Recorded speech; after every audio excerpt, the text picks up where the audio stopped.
PSC Malayalam ചാനലിലേക്ക് എല്ലാവർക്കും സ്വാഗതം.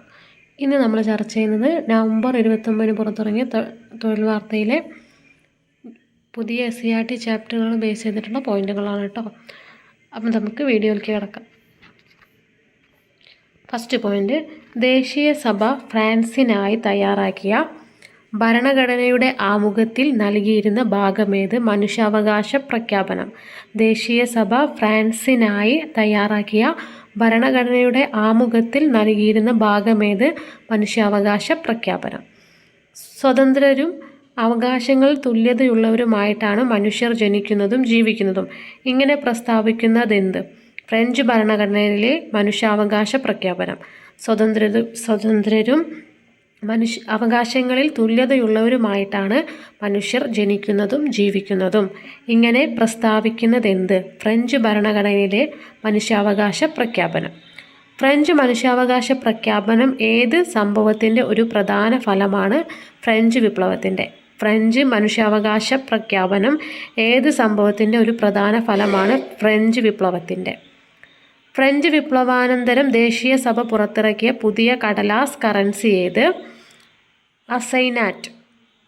ഫ്രഞ്ച് വിപ്ലവാനന്തരം ദേശീയ സഭ പുറത്തിറക്കിയ പുതിയ കടലാസ് കറൻസി ഏത്? അസൈനാറ്റ്. ഫ്രഞ്ച് ദേശീയ സഭയുടെ സ്ഥാനത്ത് 1792 നിലവിൽ വന്ന പുതിയ ഭരണസമിതി ഏത്? National convention. ഫ്രഞ്ച് ദേശീയ സഭയുടെ സ്ഥാനത്ത് 1792 നിലവിൽ വന്ന പുതിയ ഭരണസമിതി ഏത്? National convention. ഫ്രാൻസിനെ ഒരു റിപ്പബ്ലിക്കായി പ്രഖ്യാപിക്കുകയും ലൂയി 16 വധശിക്ഷയ്ക്ക് വിധേയനാക്കുകയും ചെയ്ത സംവിധാനമേത്? National convention. ഫ്രാൻസിനെ ഒരു റിപ്പബ്ലിക്കായി പ്രഖ്യാപിക്കുകയും ലൂയി 16 വധശിക്ഷയ്ക്ക് വിധേയനാക്കുകയും ചെയ്ത സംവിധാനമേത്? National convention. ഒരു റിപ്പബ്ലിക്കായി മാറിയ ഫ്രാൻസിൻ്റെ ഭരണം പിടിച്ചെടുത്തത് ആര്? ജാക്കോബിനുകൾ. ഒരു റിപ്പബ്ലിക്കായി മാറിയ ഫ്രാൻസിൻ്റെ ഭരണം പിടിച്ചെടുത്തത് ആര്? ജാക്കോബിനുകൾ. യൂറോപ്പിലെ പ്രബല ശക്തികളായ ബ്രിട്ടനും ഓസ്ട്രിയയും റഷ്യയും ഫ്രാൻസിനെ ആക്രമിച്ചപ്പോൾ ഈ സ്ഥിതിവിശേഷം നേരിടാനായി രൂപവൽക്കരിച്ച സംവിധാനമേത്? പൊതുരക്ഷാ കമ്മിറ്റി. യൂറോപ്പിലെ പ്രബല ശക്തികളായ ബ്രിട്ടനും ഓസ്ട്രിയയും റഷ്യയും ഫ്രാൻസിനെ ആക്രമിച്ചപ്പോൾ ഈ സ്ഥിതിവിശേഷം നേരിടാനായി രൂപവൽക്കരിച്ച സംവിധാനമേത്? പൊതുരക്ഷാ കമ്മിറ്റി. ഏത് സംവിധാനത്തിൻ്റെ നേതൃത്വത്തിലാണ് പാരീസിൽ അതിഭീകരമായ ഭരണം അരങ്ങേറിയത്? പൊതുരക്ഷാ കമ്മിറ്റിയുടെ. ഏത് സംവിധാനത്തിൻ്റെ നേതൃത്വത്തിലാണ് പാരീസിൽ അതിഭീകരമായ ഭരണം അരങ്ങേറിയത്? പൊതുരക്ഷാ കമ്മിറ്റിയുടെ. പാരീസ് നഗരത്തിൻ്റെ ഭരണത്തിന് നേതൃത്വം നൽകിയത് ആരെല്ലാം? Danton, ഹെബർട്ട്, മരാട്ട്, Robespierre. പാരീസ് നഗരത്തിൻ്റെ ഭരണത്തിന് നേതൃത്വം നൽകിയത് ആരെല്ലാം? Danton, ഹെബർട്ട്, മരാട്ട്, Robespierre. രാജ്യദ്രോഹികൾ എന്ന് മുദ്രകുത്തി ദിനം പ്രതി കാരാഗൃഹത്തിൽ അടച്ച ആയിരക്കണക്കിന് ജനങ്ങളെ കൊണ്ട് ജയിലുകൾ നിറഞ്ഞപ്പോൾ തിരക്ക് കുറയ്ക്കാൻ വേണ്ടി 1500ഓളം പേരെ പാരീസിലെ തെരുവുകളിൽ വെച്ച് കൊലപ്പെടുത്തിയ കുപ്രസിദ്ധമായ സംഭവം എങ്ങനെ അറിയപ്പെടുന്നു? സെപ്റ്റംബർ കൂട്ടക്കൊല. രാജ്യദ്രോഹികൾ എന്ന് മുദ്രകുത്തി ദിനം പ്രതി കാരാഗൃഹത്തിൽ അടച്ച ആയിരക്കണക്കിന് ജനങ്ങളെ ജയിലുകൾ നിറഞ്ഞപ്പോൾ ആയിരക്കണക്കിന് ജനങ്ങളെ കൊണ്ട് ജയിലുകൾ നിറഞ്ഞപ്പോൾ തിരക്ക് കുറയ്ക്കാൻ വേണ്ടി 1500ഓളം പേരെ പാരീസിലെ തെരുവുകളിൽ വെച്ച് കൊലപ്പെടുത്തിയ കുപ്രസിദ്ധമായ സംഭവം എങ്ങനെ അറിയപ്പെടുന്നു? സെപ്റ്റംബർ കൂട്ടക്കൊല. അവിടെ ചെറിയൊരു ബോക്സിൽ സ്വാതന്ത്ര്യത്തിൻ്റെ മരം എന്താണെന്ന് നോക്കാം കേട്ടോ. ഏത് രാജ്യത്ത് നടന്ന സ്വാതന്ത്ര്യ സമരത്തിലെ ആലങ്കാരിക പ്രയോഗമായിരുന്നു സ്വാതന്ത്ര്യത്തിൻ്റെ മരം എന്നത്? അമേരിക്കയിൽ കേട്ടോ. ഏത് രാജ്യത്ത് നടന്ന സ്വാതന്ത്ര്യ സമരത്തിലെ ആലങ്കാരിക പ്രയോഗമായിരുന്നു സ്വാതന്ത്ര്യത്തിൻ്റെ മരം എന്നത്? അമേരിക്കയിലെ. ഏത് വിപ്ലവകാലത്താണ് പൊതുസ്ഥലങ്ങളിൽ സ്വാതന്ത്ര്യത്തിൻ്റെ പ്രതീകമായി മരങ്ങൾ നട്ടുപിടിപ്പിക്കുകയും അവയിൽ മോചനത്തിൻ്റെ പ്രതീകമായി കരുതപ്പെട്ട ഫ്രിജിയൻ തൊപ്പികൾ തൂക്കുകയും ചെയ്തിരുന്നത്? ഫ്രഞ്ച് വിപ്ലവം കേട്ടോ. ഏത് വിപ്ലവകാലത്താണ് പൊതുസ്ഥലങ്ങളിൽ സ്വാതന്ത്ര്യത്തിൻ്റെ പ്രതീകമായി മരങ്ങൾ നട്ടുപിടിപ്പിക്കുകയും അവയിൽ മോചനത്തിൻ്റെ പ്രതീകമായി കരുതപ്പെട്ട ഫ്രിജിയൻ തൊപ്പികൾ തൂക്കുകയും ചെയ്തിരുന്നത്? ഫ്രഞ്ച് വിപ്ലവത്തിന് കേട്ടോ. തൻ്റെ തലസ്ഥാനമായ ശ്രീരംഗപട്ടണത്ത് സ്വാതന്ത്ര്യത്തിൻ്റെ മരം നട്ട ഇന്ത്യൻ ഭരണാധികാരി ആര്? ടിപ്പു സുൽത്താൻ. തൻ്റെ തലസ്ഥാനമായ ശ്രീരംഗപട്ടണത്ത് സ്വാതന്ത്ര്യത്തിൻ്റെ മരം നട്ട ഇന്ത്യൻ ഭരണാധികാരി ആര്? Tipu Sultan. Okay, next question. നിലവിലെ കലണ്ടർ ഉപേക്ഷിച്ച് ഫ്രാൻസിലെ വിപ്ലവകാരികൾ നടപ്പിലാക്കിയ പുതിയ കലണ്ടർ ഏത്? വിപ്ലവ കലണ്ടർ. നിലവിലെ കലണ്ടർ ഉപേക്ഷിച്ച് ഫ്രാൻസിലെ വിപ്ലവകാരികൾ നടപ്പിലാക്കിയ പുതിയ കലണ്ടർ ഏത്? വിപ്ലവ കലണ്ടർ. ഫ്രാൻസിൽ നിലവിലിരുന്ന ഗ്രിഗോറിയൻ കലണ്ടറിന് പകരമായി 1793 ഒക്ടോബറിൽ നിലവിൽ വന്ന കലണ്ടർ ഏത്? വിപ്ലവ കലണ്ടർ. അപ്പോൾ ഫ്രാൻസിൽ നിലവിലിരുന്ന ഗ്രിഗോറിയൻ കലണ്ടറിന് പകരമായിട്ടാണ് 1793 ഒക്ടോബറിൽ നിലവിൽ വന്ന കലണ്ടറാണ് ഏത്? വിപ്ലവ കലണ്ടർ. ഓക്കെ. ഫ്രാൻസ് റിപ്പബ്ലിക്കായി മാറിയ ഏത് ദിവസമാണ് വിപ്ലവ കലണ്ടർ തുടങ്ങിയത്? 1792 സെപ്റ്റംബർ 22. ഫ്രാൻസ് റിപ്പബ്ലിക്കായി മാറിയ ഏത് ദിവസമാണ് വിപ്ലവ കലണ്ടർ തുടങ്ങിയത്? 1792 സെപ്റ്റംബർ 22. വിപ്ലവ കലണ്ടറിൽ 7 ദിവസങ്ങളുള്ള ആഴ്ചകൾക്ക് പകരമായി ഉണ്ടായിരുന്നതെന്ത്? 10 ദിവസങ്ങൾ വീതമുള്ള 3 ദശകങ്ങൾ. വിപ്ലവ കലണ്ടറിൽ 7 ദിവസങ്ങളുള്ള ആഴ്ചകൾക്ക് പകരമായി ഉണ്ടായിരുന്നതെന്ത്? 10 ദിവസങ്ങൾ വീതമുള്ള 3 ദശകങ്ങൾ. എന്നുവരെയാണ് വിപ്ലവ കലണ്ടർ ഫ്രാൻസിൽ പ്രചാരത്തിലിരുന്നത്? വിപ്ലവത്തിൻ്റെ 12ാം വർഷം വരെ കേട്ടോ, അതായത് 1801. എന്നുവരെയാണ് വിപ്ലവ കലണ്ടർ ഫ്രാൻസിൽ പ്രചാരത്തിലിരുന്നത്? വിപ്ലവത്തിൻ്റെ 12ാം വർഷം വരെ, അതായത് 1801 വരെ കേട്ടോ. ഫ്രഞ്ച് വിപ്ലവ കാലത്ത് ഉയർന്നു വന്ന രാഷ്ട്രീയ സാമൂഹിക വിഭാഗം അറിയപ്പെടുന്നത് എങ്ങനെ? ജാക്കോബിനുകൾ. ഫ്രഞ്ച് വിപ്ലവ കാലത്ത് ഉയർന്നു വന്ന രാഷ്ട്രീയ സാമൂഹിക വിഭാഗം അറിയപ്പെടുന്നത് എങ്ങനെ? ജാക്കോബിനുകൾ.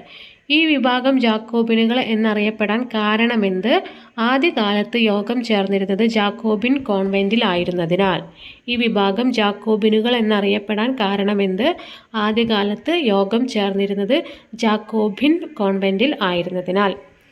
ജാക്കോബിൻ സംഘത്തിൻ്റെ പ്രധാന നേതാവ് ആരായിരുന്നു? റോബസ്പിയർ. ജാക്കോബിൻ സംഘത്തിൻ്റെ പ്രധാന നേതാവ് ആരായിരുന്നു? റോബസ്പിയർ. ഫ്രഞ്ച് വിപ്ലവത്തിൽ പങ്കെടുത്ത ഫ്രാൻസിൻ്റെ തെക്ക് പടിഞ്ഞാറുള്ള ജിറോണ്ട് പ്രദേശത്ത് നിന്ന് വന്ന ദേശീയ അസംബ്ലിയിലെ അംഗങ്ങളായിരുന്നവർ അറിയപ്പെട്ടതെങ്ങനെ? ജിറോണ്ടിസ്റ്റുകൾ. ഫ്രഞ്ച് വിപ്ലവത്തിൽ പങ്കെടുത്ത ഫ്രാൻസിൻ്റെ തെക്ക് പടിഞ്ഞാറ് ജിറോണ്ട് പ്രദേശത്തു നിന്ന് വന്ന ദേശീയ അസംബ്ലിയിലെ അംഗങ്ങളായിരുന്നവർ അറിയപ്പെട്ടതെങ്ങനെ?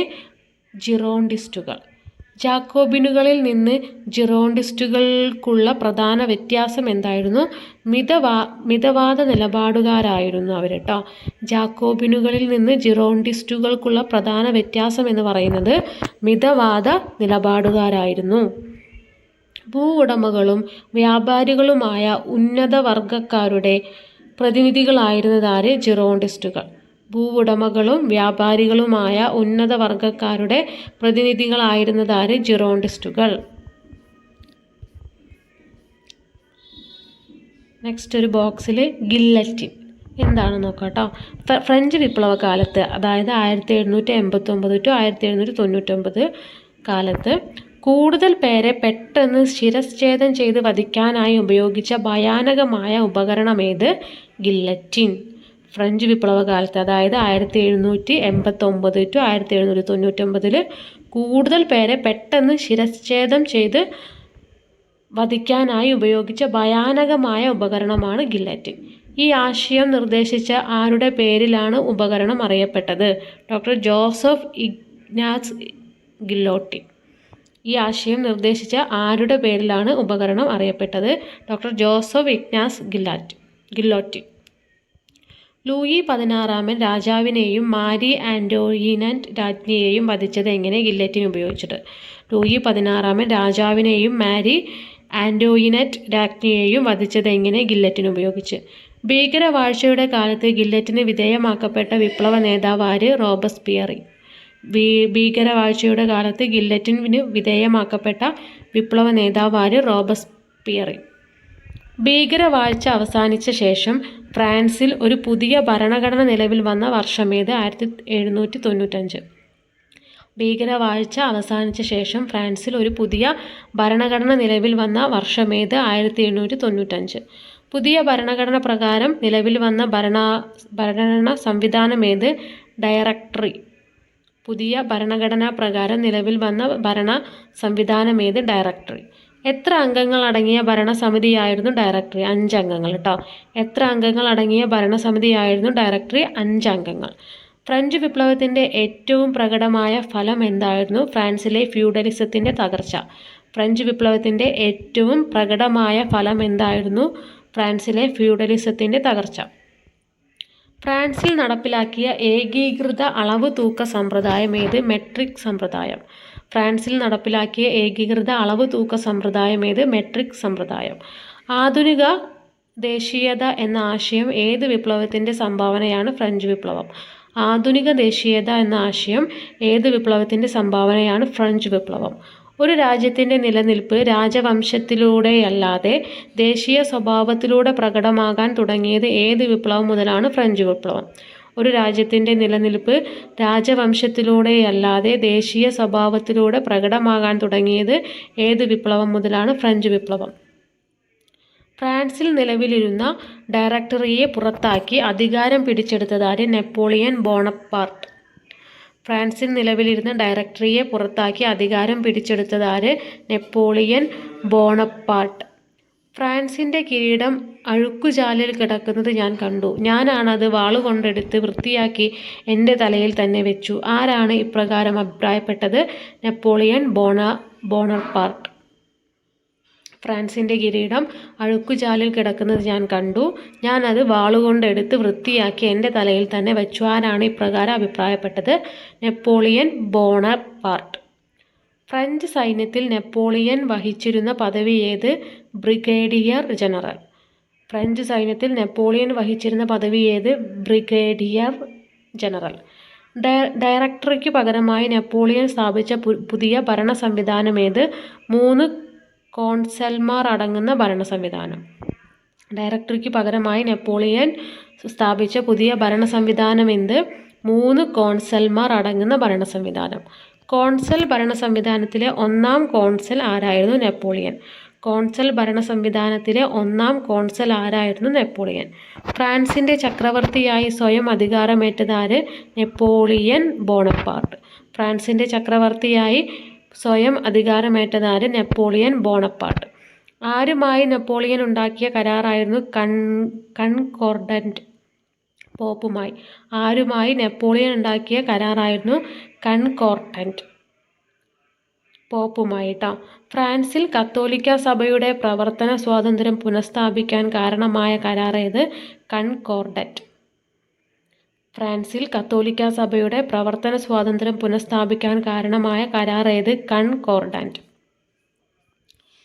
നെക്സ്റ്റ് പോയിന്റ്, വിദ്യാഭ്യാസം സാർവത്രികമാക്കാനുള്ള നടപടികളുടെ ഭാഗമായി നെപ്പോളിയൻ്റെ കാലത്ത് സ്ഥാപിച്ച സർക്കാർ നിയന്ത്രണത്തിലെ വിദ്യാലയങ്ങളേവ? ലിസേ. വിദ്യാഭ്യാസം സാർവത്രികമാക്കാനുള്ള നടപടികളുടെ ഭാഗമായി നെപ്പോളിയൻ്റെ കാലത്ത് സ്ഥാപിച്ച സർക്കാർ നിയന്ത്രണത്തിലെ വിദ്യാലയങ്ങളേവ? ലിസേ.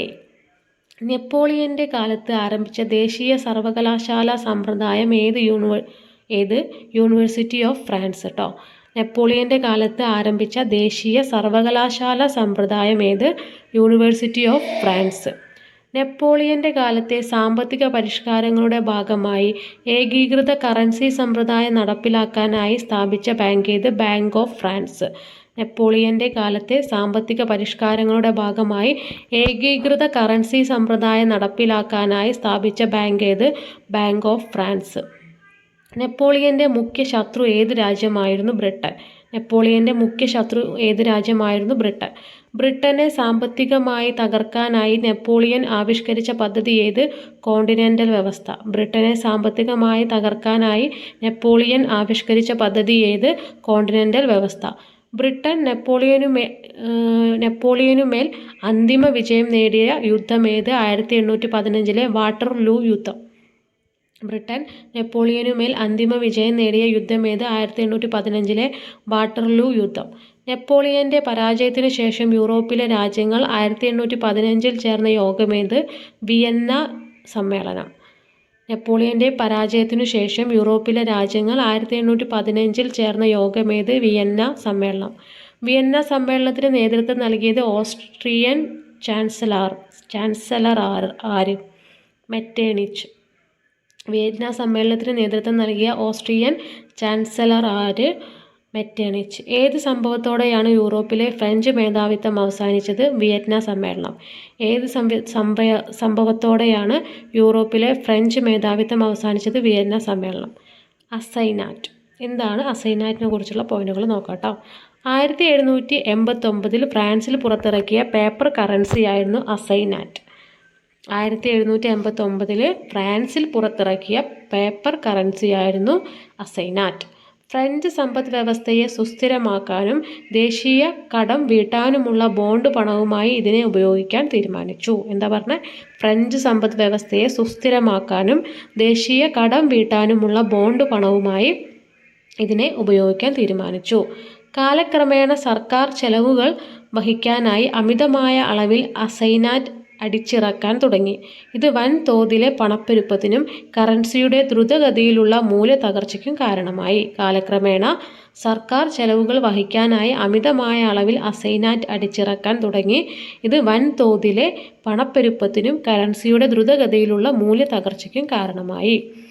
1796 ആയപ്പോഴേക്കും അസൈനാറ്റിൻ്റെ മൂല്യം നഷ്ടപ്പെട്ടു കേട്ടോ. 1796 ആയപ്പോഴേക്കും അസൈനാറ്റിൻ്റെ മൂല്യം നഷ്ടപ്പെട്ടു. അപ്പോൾ ഇത്രയും പോയിന്റുകളാണ് ഇന്നത്തെ വീഡിയോയിൽ നമ്മൾ ഉൾപ്പെടുത്തുന്നത്. നിങ്ങൾക്ക് വീഡിയോ ഇഷ്ടപ്പെട്ട് ലൈക്ക് ചെയ്യുക, ഷെയർ ചെയ്യുക, സബ്സ്ക്രൈബ് ചെയ്യുക. മാത്രമല്ല നിങ്ങളുടെ കമൻറ്റുകളും തീർച്ചയായിട്ടും പറയാം കേട്ടോ.